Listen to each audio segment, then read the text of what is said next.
उम्मीद पर कोना के दुनिया टिकल छै ओई बात ई पहाड़ के टुकड़ा अहाँके बता सकैया। ई पहाड़ के टुकड़ा अहाँके बहुत नीक जेना बता सकैया।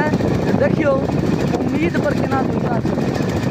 पहाड़ के एकटा हिस्सा टूटि कऽ खसल छै, या फिर भऽ सकैया एहि साइड से रोड बनायल गेल हेतै तऽ ई पहाड़ के काटल गेल हेतै, लेकिन ई पहाड़ के आधा हिस्सा छै अहाँके नदी के ओर और आधा हिस्सा छै सड़क, लेकिन तैयो ई पहाड़ ठाढ़ है ना।